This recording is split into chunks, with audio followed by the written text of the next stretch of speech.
The Fed!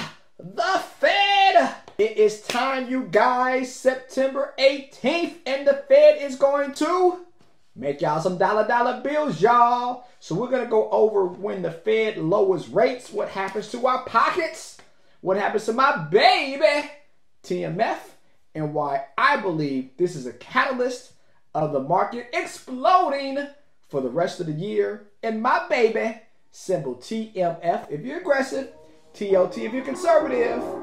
You might make you a lot of money over the next few months.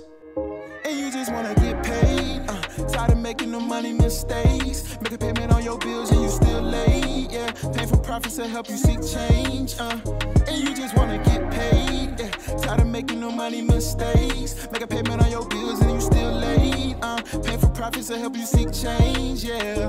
Cut the show and just listen. You wanna feel empowered by making money decisions. Residual by the hours. Before we get started, as always though, like, subscribe, share our channel. As we continue to grow, you know, we give information in real life. I'm a certified financial planner, have managed over $250 million in assets. But on these YouTube streets, I'm just giving information for you to digest and do what you do. But today, it's Fed Day. It's Fed Day.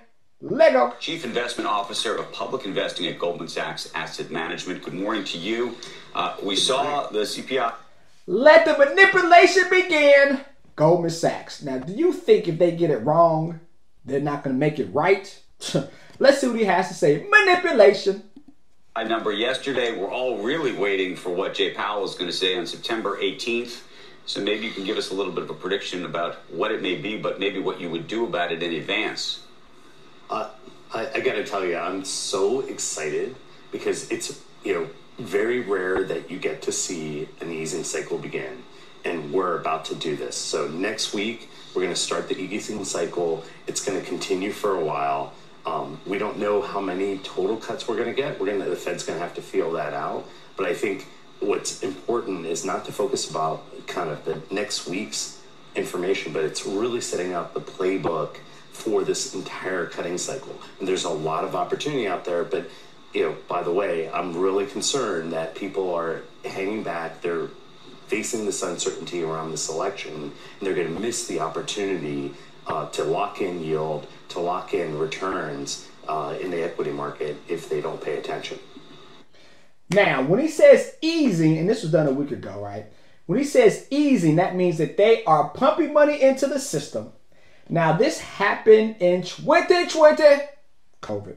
Right? The market went down dramatically. Man, I know, boy. Like literally from February to March, it's like, whoa, what happened? The market just tanked. And the government pumped money into the system. They basically printed money, deployed it in the system. Now, it takes months, right? Like, it's not like if I'm a big old business, I get money on Monday. On a Monday, I spend it on a Tuesday. No. It takes time for the money to kind of cycle through, right?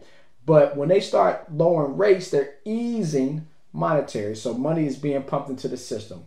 That means not next week, not 2 weeks from now, but definitely 2, 3, 4 months from now, as that money is being spent, as consumers are spending more, what happens? Stock prices go up historically. So that's why he said in his lifetime, you don't see it, because typically an event like COVID happens and then out of nowhere. But these banks, these hedge funds, investors like myself with clients, we've known for a while this is going to happen. So positioning clients and positioning assets for this happening might mean the market might take off more, skyrocket up more than what it usually does because of that upfront information. Okay, so when you say you're worried people are going to miss this opportunity, why don't you spell out the opportunity as you see it in terms of what people could actually be doing then? Okay, so let's start in the equity market because that's where the big returns are going to come. We all have been focused on the largest cap companies, the AI companies, and passive kind of S&P. You go into a cutting cycle, most of this interest that's being paid by companies is actually being paid by smaller cap companies. Right? Those are the ones that have floating rate loans. they're going to be the primary beneficiaries in the corporate space of rate cuts. And you want to be investing in those small caps, but you got to focus on the quality. And so, when I think about small caps, it's going to represent a meaningful opportunity. You look around the corner, January, the best month for small caps is coming up.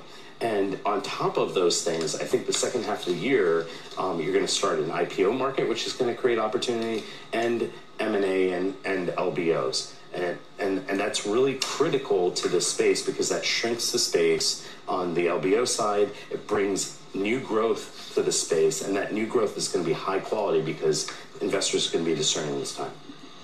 Translation, that means smaller companies, when they make money, their margins go up more. If a company's worth $10 billion and it makes $1 billion from $10 billion to $11 billion, that's 10%, right? 10% gain. If I'm a large cap company and I got $50 billion, then I make $1 billion from 50 to 51 million. I mean, built with a B, not with an M, but 50 to 51 billion. It's nice. I mean, $1 billion is nice. A billy. However, though, that's 2%. So from a growth standpoint, do we want a company that makes 10% growth or 2% growth? That's why in a low interest rate environment, they're able to borrow more, they have a higher profit margin. That's why small cap companies that have $5 billion or less, well, really $10 billion to $2 billion, that's a small cap company, right? Very large still. But a company that's $10 billion to $2 billion, that's a small cap company. And Goldman Sachs thinks that, because he's speaking on behalf of Goldman Sachs, they think those are the companies that are going to grow. So I bet my bottom dollar, they have been invested in small caps for months, buying things at a lower price, and they make that announcement. So you, the masses, you buy. They buy something at 20, you buy something at 30. They got a 50% gain. When it goes up to 60, you double your money, but they have 3x their money. That's how the big players play. Players wanna play. But Ashish, are you suggesting go buy the Russell 2000? Are you suggesting there's certain ETFs you buy, or you're saying you have to be buying individual equities? Yeah, so I think the tough thing about buying the Russell 2000 is there is a lot of poor quality, as we've seen, meme stocks and other things. So, obviously I'm biased, but I prefer our ETF in the space, GSC. Plug. He didn't even know his own symbol. And that's where we really focus on quality companies that are both growers as well as represent value. Look at that spike in volatility. Woof! Man. The carry trade.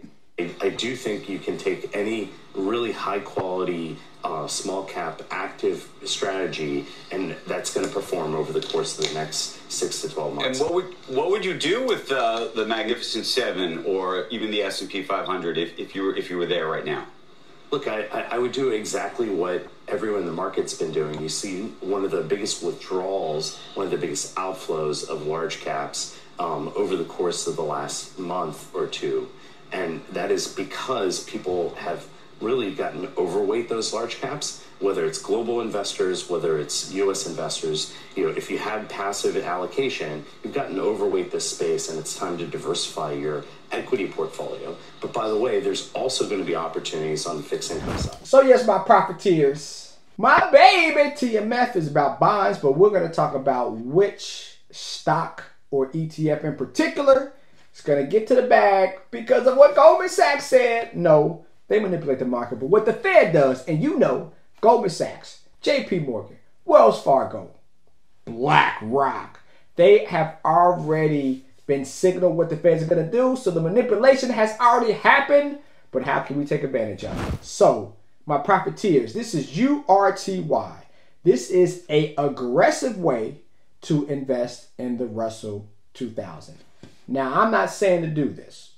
Not a recommendation. I am a certified financial planner, not a recommendation. I'm just giving information.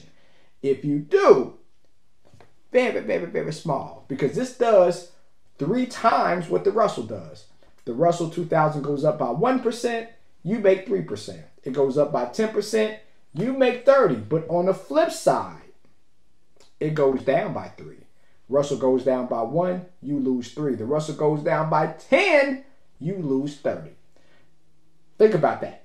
But from a way to take advantage of the small caps if they go up, and you can see here, the Russell has not really done anything over the past 10 years. Got up to almost, well, anything relatively speaking, right? But it's up by 839%. So we'll say 800%. Yeah, but compare that to the NASDAQ. Now this is aggressive, right? It's done 3 times as better, which means that the Russell index by itself is up about 280% over 10 years. Really 15 years since 2010. The NASDAQ has went crazy like 2,000%. So again, the Russell is a lagging index altogether. However, though, we think we have a great way to grow, because when COVID happened, look what happened here, right? From Feb 2020, from February 2020 at the bottom, look at that, my profiteers, to the top in January 2022, 849%. Why was that? Because the Fed lowered rates. Very quickly, we went from high inflation to nothing at all from an interest rate standpoint. 0% interest. So when that happened, of course, what happened to this? Small caps made money. Those smaller companies grew. Now, unfortunately, if you got those diamond hands, not rub hand like Birdman, but diamond hands where you held them, then oh my goodness gracious. Oh my goodness gracious. How's it going? Oh, my wife. I love her. As we can see, 81.45% down. Not good. But we're able to buy it today. Now, I'm not saying it's going to get back to $133 a share, because I don't think interest rates are going to go to 0. I believe in the next 2 years, the Fed funds rate will go from 5.5% to 2.5%. So 2.5% means you meet me in the middle. Meet me in the middle was 110 a share. That is 119%. That means the Russell might make 40%. This would make 120. But if it goes down by 40, you lose your shirt, my profiteers. So caution, not telling you what to do, but if you want to be aggressive and not do options, this is a thing to think about. How long will it take? Well, the Fed, I believe, is going to take about 2 years to go from 5.5 to 2.5%. So in 2 years, that's like 60% a year. If this holds true, woo, you want to talk about some growth. And if for whatever reason they keep on lowering them, they go back to 0, that's almost 180%. Fun times. I don't think that's going to happen, though. I think the Fed's going to do down to 2.5%. Things are going to take 2 years. This, in that case, will be at 110 a share, which is a 120% gain for you. So, my profiteers, there you have it. Goldman Sachs said that small caps are the way to go. Goldman Sachs have been in small caps for months now, manipulating the market, doing it early. They're telling you to do it, and then when it gets to the top, they get out while you keep on getting in. That's called manipulation. But if we get in today, and slowly but surely dollar cost average in and out, when it starts hitting 52-week highs, you should be good to go. Comment below. What we doing? We in small caps? Not a small caps. Do we think the Fed's going to lower rates? Or you think it's a pump fake? Anyways, like always, love is love. Let's make some paper profits together, y'all. Peace.